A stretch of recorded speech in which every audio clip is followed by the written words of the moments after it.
What's up, my dudes? How's it going today? dakblake here, and today we're going to be talking about a new story. Now, I know you're probably wondering, like, what does he mean that he should be dead? Like, what, did he get shot? Did he get robbed? What happened?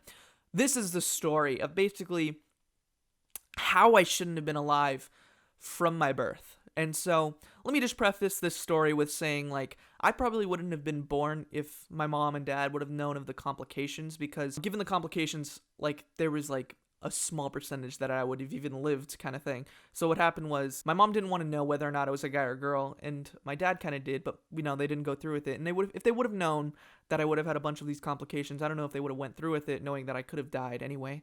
So what happened was, in my birth, I was born with a nuchal cord, and I don't know if that's how you pronounce it, but basically, it's when a baby is born with the umbilical cord wrapped around its neck. And what happens is, like, the umbilical cord gives, like, nutrients and stuff, but when it's wrapped around the neck when they're born, that means the baby not being able to breathe right when it's born. And so there was a bunch of complications. Not only that, I had a thing that was called meconium aspiration syndrome. And now this is going to sound really gross, my dudes, but basically it's when a baby in the womb poops.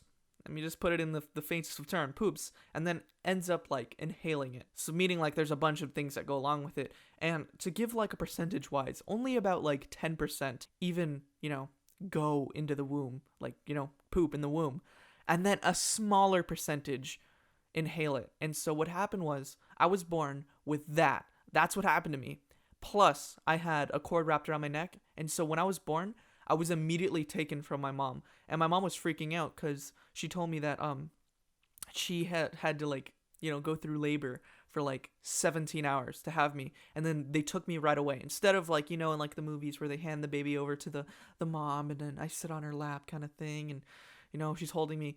They took me right away, and the doctor had to tell her, yeah, we don't know if he's gonna make it, and we are not 100% sure he is, and even if he does make it, there's probably 100% chance that he's going to be born with a mental deficiency in a certain field. Like, he's just not going to be there. He's just going to be completely gone. I was in the other, like, ER for babies room while they were telling this to my mom, and all my mom remembers, she told me that her friends were there just crying, and everybody was just crying, basically knowing that I was born, and one of my two options were, I should be dead, or I'm not gonna be there mentally, you know, like, I'm just gonna be slow like my entire life kind of thing. And so what happened was, I was in the hospital for weeks, and my mom was freaking out. She was telling me all about this, how she was freaking out, and the doctors were working, like, around the clock to make sure I was getting oxygen, and how they should fix some things and all these other things, and how I wasn't getting enough oxygen here, and